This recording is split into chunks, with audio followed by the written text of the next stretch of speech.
তো আমরা যেখানে আসার কথা সেখানে চলে এসেছি। এই যে এখন এইটা হচ্ছে তুলসী মঞ্চ, আর এখানে আমরা 3 পাক ঘুরবো।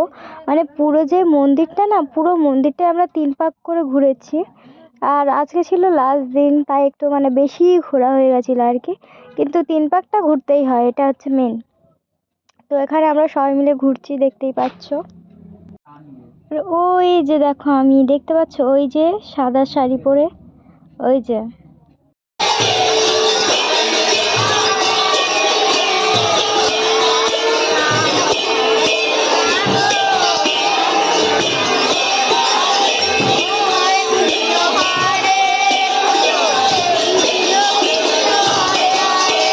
এই যে আমাদের ঘোরা কমপ্লিট হয়ে গেছে, আর এখন আমরা মঞ্চে উঠে যাচ্ছি।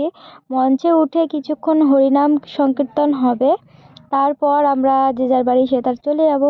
এই যে কাকা উঠেছে আর আমি উঠেছি, তারপর আবার পেছনে সবাই উঠবে। তো এই যে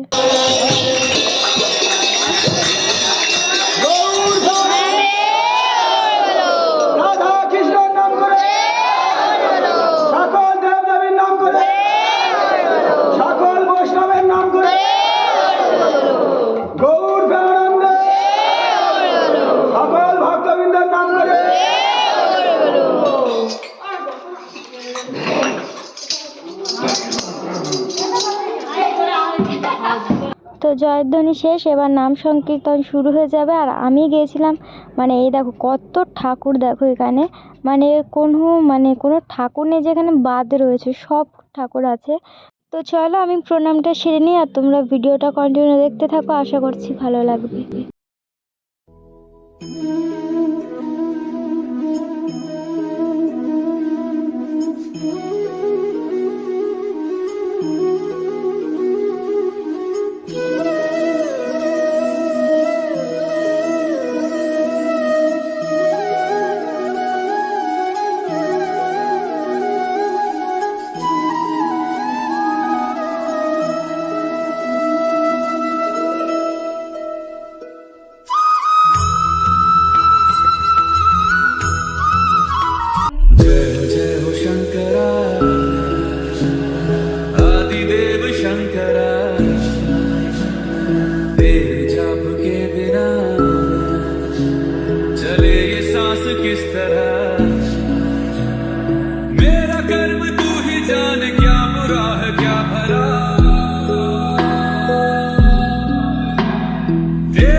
উৎসবের অঙ্গনে আজ সবার মন্ত্র, উৎসবের অঙ্গনে আজ সবার মন্ত্র, উৎসবের শোভালোকে আজ আলোকিত মন, উৎসবের শোভালোকে আজ আলোকিত মন।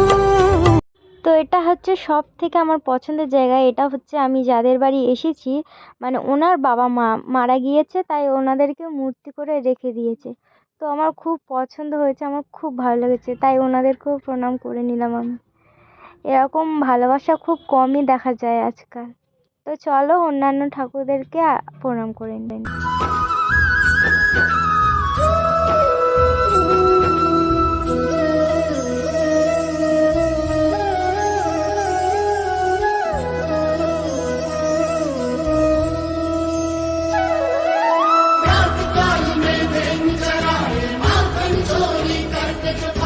Krishna Krishna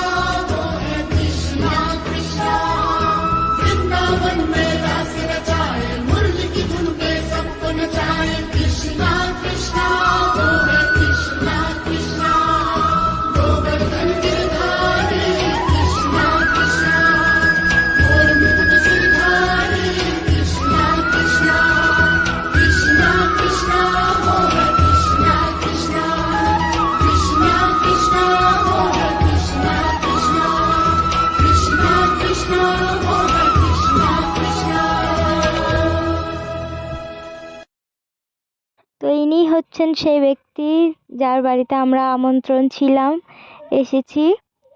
তো আমি জাস্ট এমনি জিজ্ঞেস করতে গেলাম যে মানে আমরা এসেছি, তোমার কেমন লাগছে, সেটাই আমি জিজ্ঞেস করতে গেছিলাম। তো উনি অনেক কথাই বলছিল, বলতে বলতে না আর কান্না করে দিয়েছিল। কি বলছে একবার তোমরাও শুনে নাও। আমার কিচ্ছু করার নেই। বলো বলো, এবার শুনতে পাবে সব। ও এবার শুনতে পাবে। এটা আমার ভগবানের দান, এটা আমার ভগবানের দান। আমি কিচ্ছু করি তার করার কি বলবো, পরিকল্পনা ছিল তাই শ্যামনগর, এটা শ্যামের জায়গা, সেখান থেকে আজ এত বড় প্রতিষ্ঠানটা তৈরি হলো। তাই আমি সমস্ত শ্যামনগর যারা হরিনাম কীর্তন করতে আসছে সকলের কাছে বলবো যেন এই জিনিসটাকে বজায় রাখতে আমার, কারণ আমিও মরে যাব, আমার প্রজন্ম। তা আজকের এই ঘটনাটা যেভাবে শুরু হয়েছে আর যে মন্দিরটা আমরা আমার ভগবানের কৃপায় তৈরি হয়েছে, এইরকম সবাই আসে। কোথায় সীতাবাড়ি, কোথায় শ্যামনগর, কোথায় দুর্গাপুর, কোথায় মানিকপুর, এইরকম সমস্ত জায়গাটা আমি সকলের কাছে অনুরোধ করছি। তো আমার না ওনার কথাগুলো শুনতে এতই ভালো লাগছিল যে আমি ওনাকে একটা প্রণাম করে নিয়েছিলাম। তো খুব ভালো লাগছিল, মানে এরকমভাবে এত সুন্দরভাবে কথা বলছো, খুব ভালো লাগছিলো। তো উনি তারপর ওনাকে নিয়ে একটু নাচানাচি করলাম, উনি নাচতে চাইছিলেন না, তো আমি জোর করে নাচালাম। তো দেখো, তো এইখানে আমার শাশুড়ি এসে বললো যে এটা আমার সম্পর্কে একটা কাকা হয়, এত দাদু হয়, বৌমা হয়, মানে আমি ওনার বৌমা। তো উনি তারপর আমায় চিনতে পারলো আর আমিও তারপর আর একবার প্রণাম করে নিলাম। তো এবার আমাদের নাচানাচি পালা, তো ভিডিওটা দেখতে থাকো।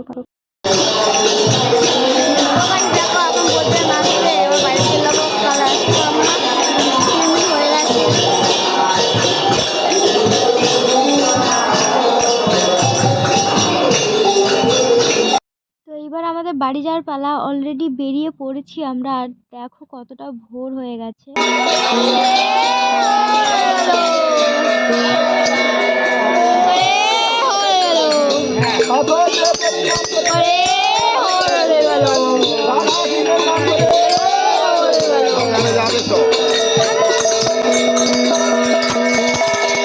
তো এখানে আমরা ঘরে চলে এসেছি, আর আমার দিদি শাশুড়ি দেখো গৌরনিতাইকে পাখার হাওয়া করে তারপর ঘরে তুলছে।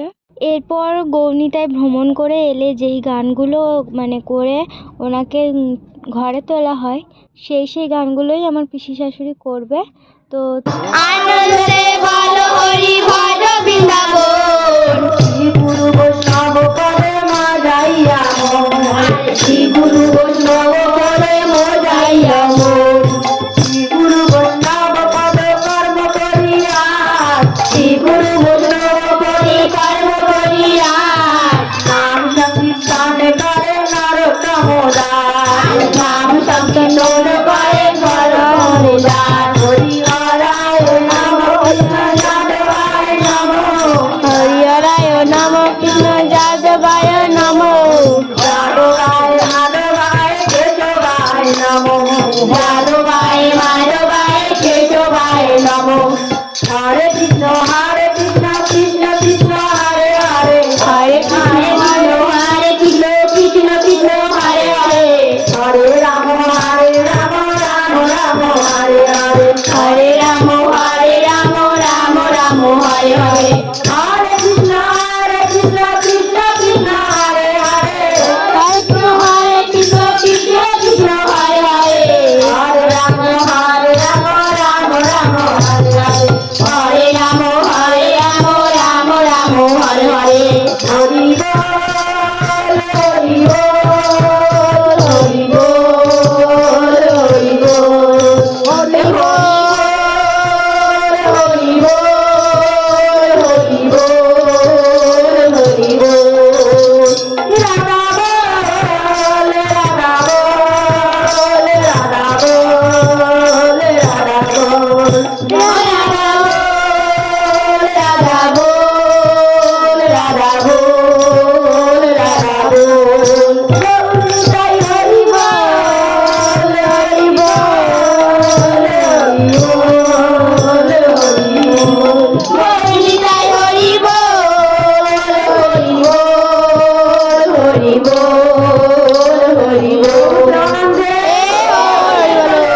এবার আমি সবাইকে প্রদীপের আলো দিয়ে দিচ্ছি।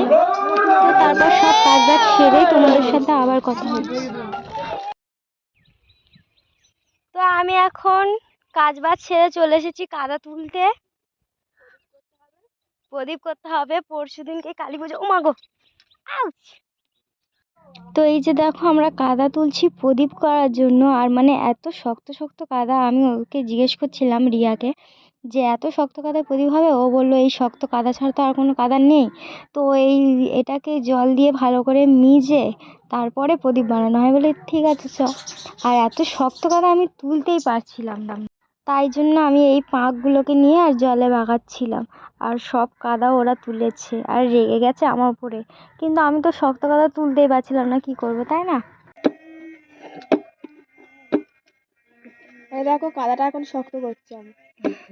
আরে দেখো আমি এখন তো প্রদীপই বানাচ্ছি, আর বৌদি এখন একটা প্রদীপ বানিয়েছে। আমি তো আমরা এখানে প্রদীপ বানানো শুরু করে দিয়েছি আর অনেকগুলো প্রদীপ করেছিলাম। মানে কত, মানে আমাদের বড় মন্দির, মানে যেখানে ঠাকুর উঠবে সেখানে 128টা প্রদীপ লাগতো। আর আমাদের ঘরে আছে কালী ঠাকুর, সেখানেও 128টা। আর এমনি টুকটাক করে রেখেছি ঘরে জ্বালার জন্য। তো ভিডিওটা এই পর্যন্তই থাক। ভিডিওটা কেমন লাগলো অবশ্যই কমেন্ট করে জানিও। এরপর আরও নতুন নতুন ভিডিও করার আমি চেষ্টা করব। তো চলো আজকের মতো টাটা। আর চ্যানেলটাকে সাবস্ক্রাইব করতে ভুলো না। বাই।